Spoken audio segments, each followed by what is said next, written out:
Well, hello, and welcome to unit number 2 in our Heritage Interpretation Marketing course.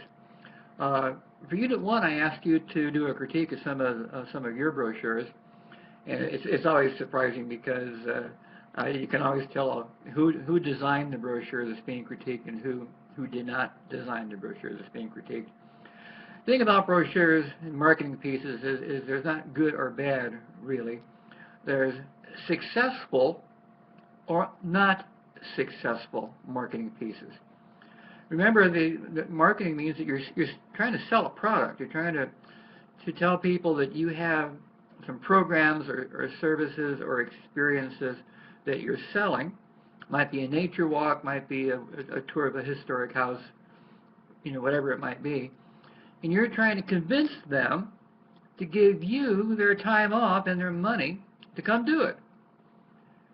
And so the question is, how good were you at convincing people that they should give you their day off or their free time to come do your experience?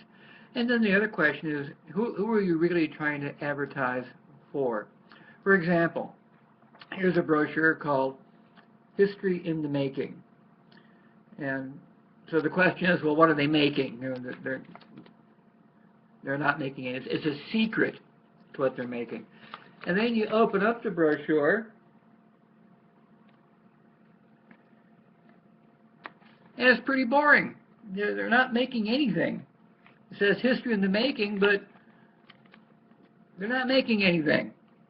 So what's going on with this brochure? And who's the audience? Because it doesn't look like she's invited. She has to peek to see what's going on. And there's no people in the pictures either. So it's not a very good marketing piece. I mean, it's confusing, and the thing is, it costs a lot of money.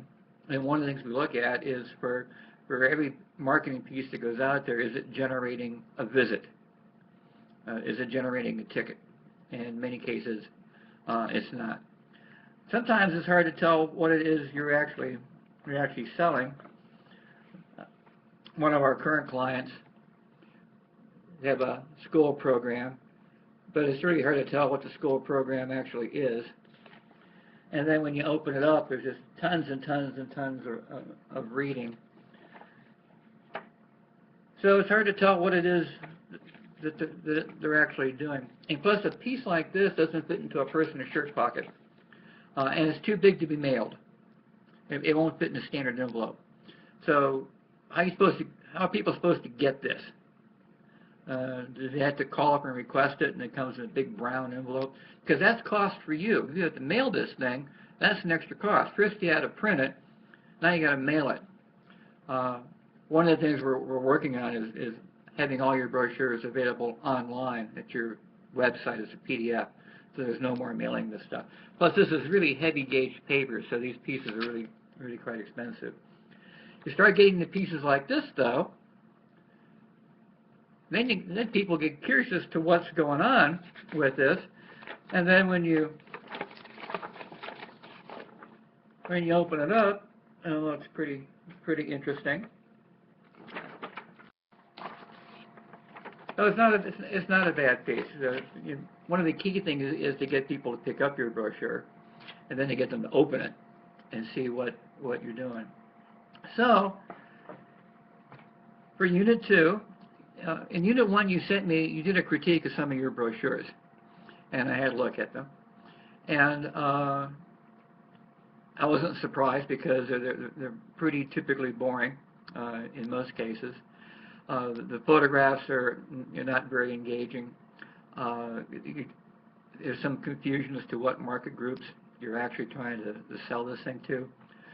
For example, they have a brochure on birthday parties that they offer. Well, that's nice, but are you marketing it to an 8-year-old or a 7-year-old? And there's no pictures, so it doesn't look like it's going to be a fun party. And they have a picture of the party in winter, so the kids are all freezing their butts off. And isn't it really that this brochure needs to be marketed to their parents. I mean, the parents are going to pay for this, not the kids. So where's the parents in this? You know, what are the reasons, you know, that the parents should spend the money?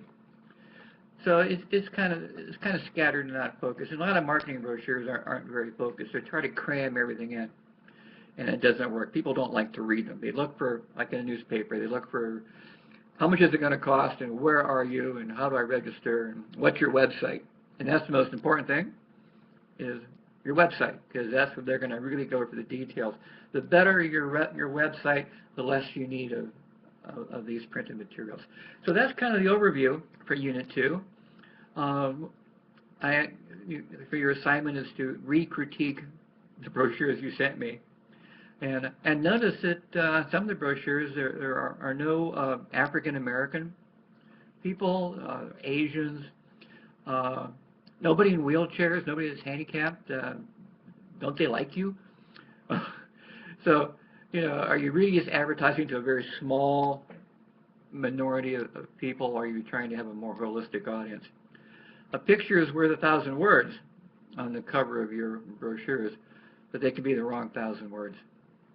So have fun with Unit 2, and when we're ready, we'll get you on to Unit 3, which is what actually goes into developing a marketing plan. And I'm hoping we're going to create an eye for you, so when you look at a brochure, any brochure from anywhere, you'll be able to do a critique of it yourself based on who's in the picture, what are they doing, what are the benefits, and is this something that I really want to give you my day off to do. All right? So have fun with Unit 2, and we'll see you on Unit number 3.